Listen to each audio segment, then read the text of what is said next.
Welcome back, everyone. This is episode 2 of my first time doing a playthrough on the before early access version of Manor Lords. If you didn't see episode 1 where I started this settlement, there's a link in the description that'll take you back. You can get caught up. That was year 1. We are now into the beginning of year 2, and I talked at the end of last episode about the things we need to do in this second year, in this next episode.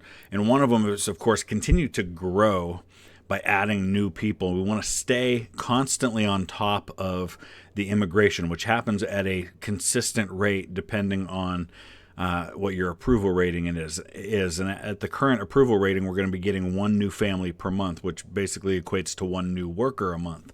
So that does limit somewhat our ability to produce when we don't have those extra workers.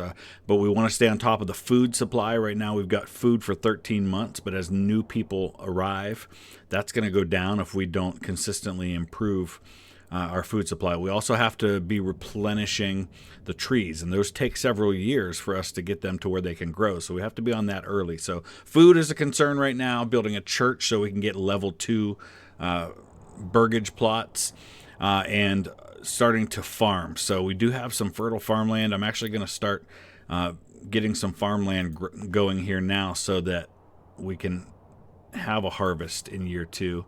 And what I'm going to do is I'm going to make these rather small plots, and it's a long story about why we make them small like this, but there are people doing strategy videos that explain that far better than I could. But it basically comes down to how the game mechanic works for plowing and harvesting and those sorts of things.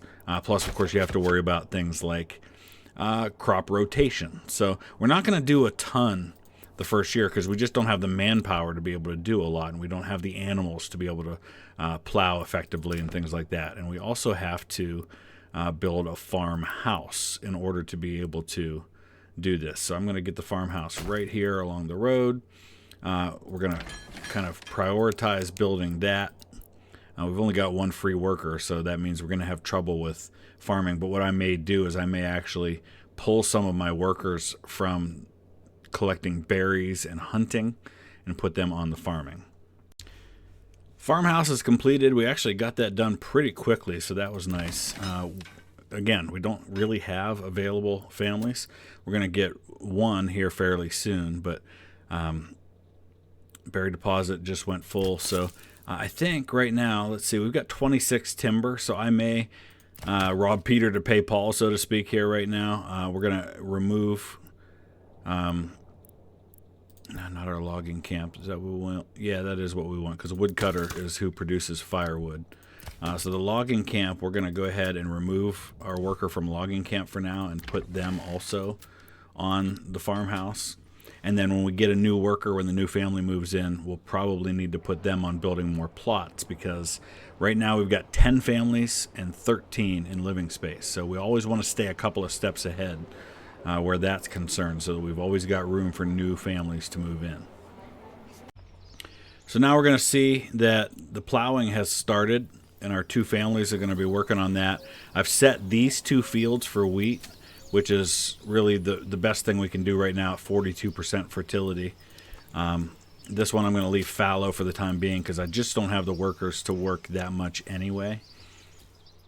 And then, of course, once we harvest the wheat later on in the year, we're going to need to turn that into bread. So we'll have to create the necessary buildings for that. We finally got to 20 planks, which means now we can queue up the church. And I think I'm going to put it up here because it's a little higher ground. And we like to have the church up on high ground. That's typically where those would have been built. So it's actually a fairly flat region when you think about it. So we'll get the church going right there, our level 1 church. That'll take some time to build. So very importantly, we have gained some regional wealth by selling some of the dyes that we're producing.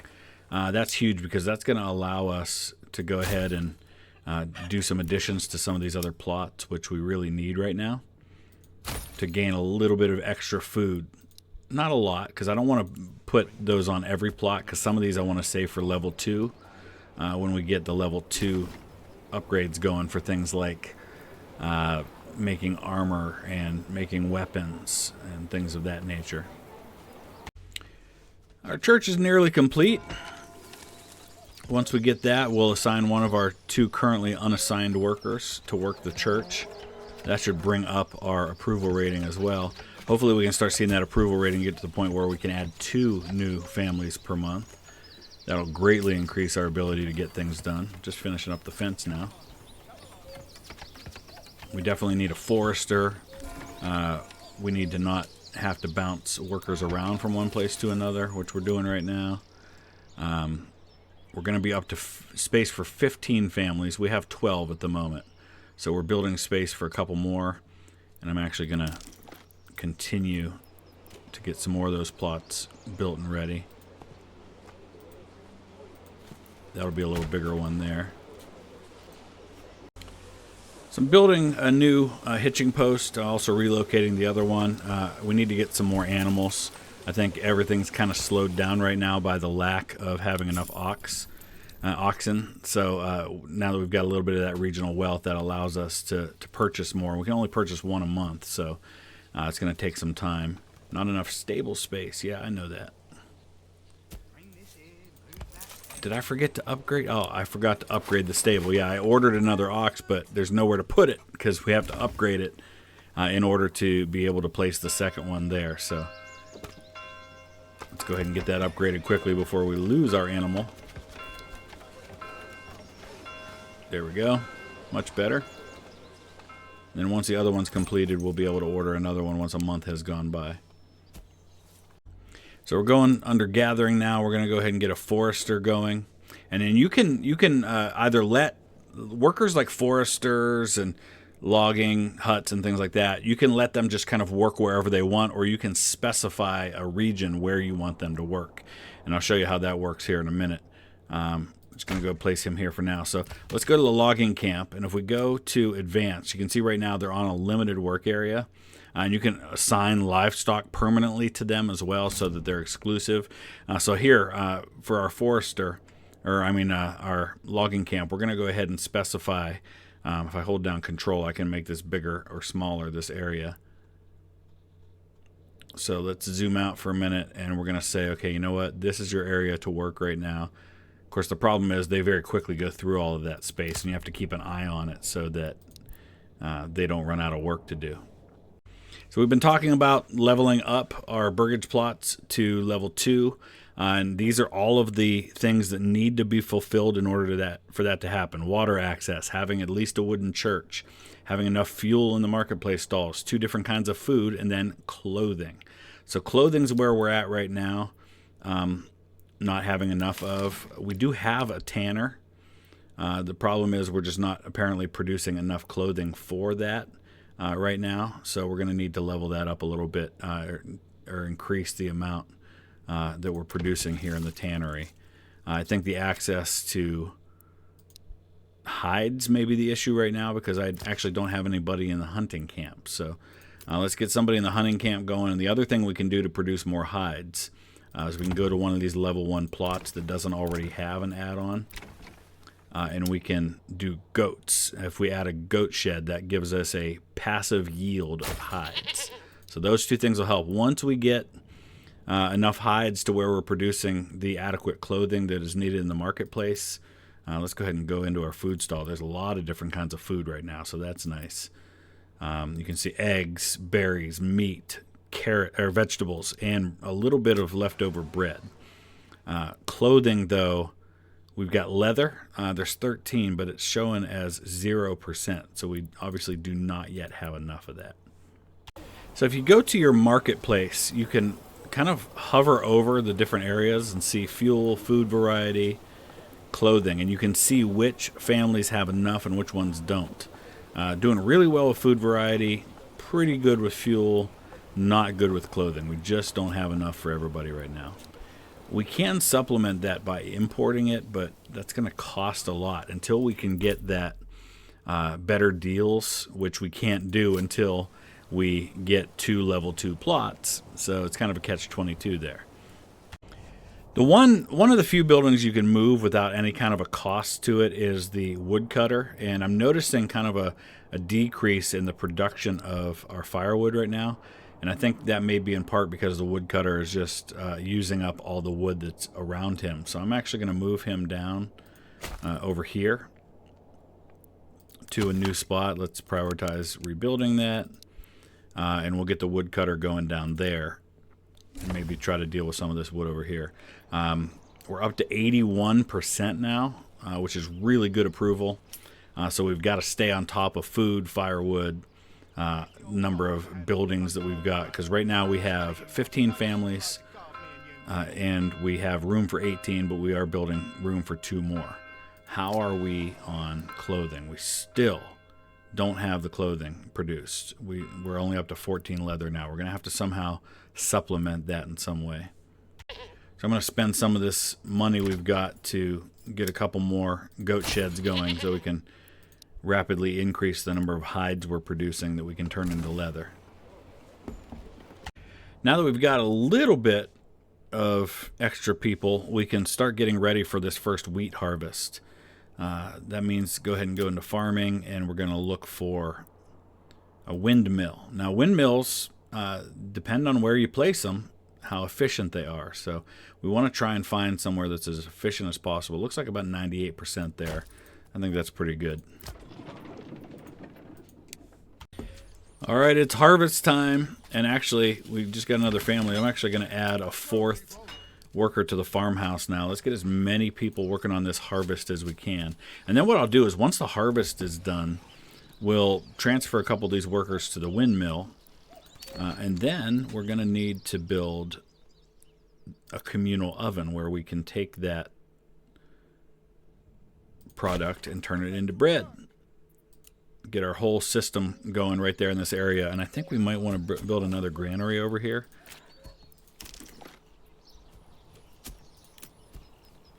What's that under? Storage, I think. Logistics, that's where it is. Just so we have one that's close by to where everything's being built. Oh, we don't have enough wood to do that? Or not enough stone. We're going to need to get some stone work going here. All right, so it looks like we successfully harvested everything, or at least we chopped it down. Now they have to go out and actually gather it all. And for now, they're just placing it all in the farmhouse. And from there, we'll get a worker going in the windmill. I think they turn it into grain in the farmhouse first. They turn the wheat into grain, and then the grain is taken over to the windmill and turned into flour. And then from there, we'll want to put it in the communal oven and bake it. So they're actually already getting the field ready for next year, but we're actually going to, I think we're going to make this one here fallow. And we'll turn this one into wheat for next year. And we'll make that the high priority one. So we've got a pretty high number of planks. We've got 73 planks. So I think we're going to chill on the plank making for a little bit here. Let's also take a look at our logging camp, because I think they're about to use up the area that I assigned to them. So I'm going to clear their work area and just let them go back to working wherever for the time being. Our forester is working, but that's a years-long project. We're building some more homes for people. The other thing we need to do now is we need to think about building our manor. Because our manor is what's going to allow us to do things like have a retinue of soldiers. It's going to allow us to build walls around the city when we want to. And it's allow us to do things like tax and pay tithe.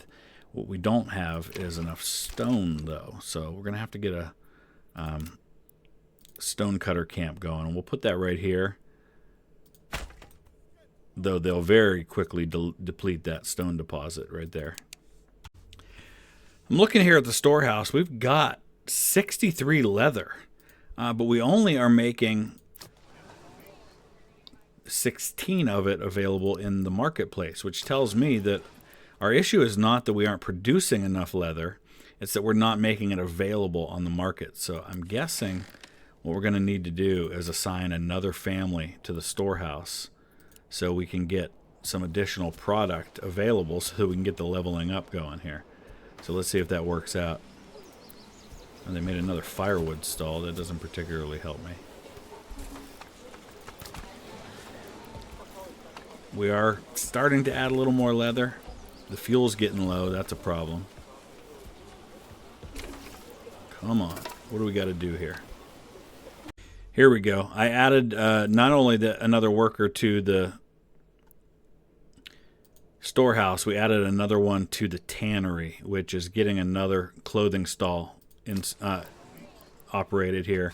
And I think that's going to help with our availability on clothing, which is what's slowing us down from being able to level up these plots. Now we just got to get them to actually put some stuff in it. Okay, so I started importing a little bit of linen. It cost me to do that, but it seems to have had the desired effect. We're starting to get our clothing amount up. So for the first time, we're able to upgrade one of our plots to level 2. We only need one more of those, and then we'll be able to get the next level of settlement, which is going to allow me to unlock that better deals, which is going to be huge for us at moving forward. Got our first level 2, which is going to now unlock for us, based on what we currently have as far as things that are unlocked. We can get a tailor's workshop, which will allow us to produce clothes and cloaks. Armorer's workshop, Fletcher's workshop for bows, cobbler for shoes, a blacksmith for tools, spears, and sidearms, our brewery, and our joiner to make shields. So looking here, 70 days away from this Raiders Near thing being unlocked. That's going to be our first real desire to go after a military solution to a problem. So we're going to be dealing with that soon. So we need to start thinking about our military. Right now we have spear militia, which aren't particularly effective. I definitely would like to get a Fletcher going. So I think that'll be one of the first things we do once we take care of a few other things like clothing. I think we're going to do a tailor first, and then we'll kind of go from there. I don't particularly have any good places to grow flax, but I'd like to be able to make linen for my clothing industry. So what we may have to do is once we unlock the trading, we may have to just buy flax, but I want to see how much it costs. So let's see. Take a look here. We'll look at our materials. Flax. Anywhere. Yeah, no. We can just import linen, but here we go. It's under crops. So crops, it's 2. Right now it's 12 to import, but once we knock that price down, it'll be 2. So that might be worth it to import it instead of trying to grow it myself in a rather unfertile area. There's our settlement level increase because we now have 2 plots that are at level 2. So we're going to unlock the trade. Now we're going to be cooking here. So first thing I want to do is I want to at least temporarily take a look at our export of dyes, because I think we might slow down on that because we're going to start using that dye in our clothing industry. If I can remember where it actually is. Here we go.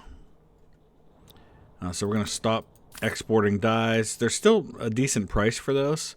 I might try to export leather because we can get 6 for that, but we have to unlock a trade route, and until we have enough money, we can't unlock the trade route. So let's make a quick buck here by exporting a little bit of stone, and that'll allow us to unlock that trade route. Also, now that we have stone, we can build our manor, which is kind of one of the last big things we haven't done yet. I'm going to find a good spot to build the thing. I guess we'll just go there for now. And this is where you're going to be able to build towers and walls and gates that's going to protect us long term, but we're not anywhere near the place where we are able to do that so far.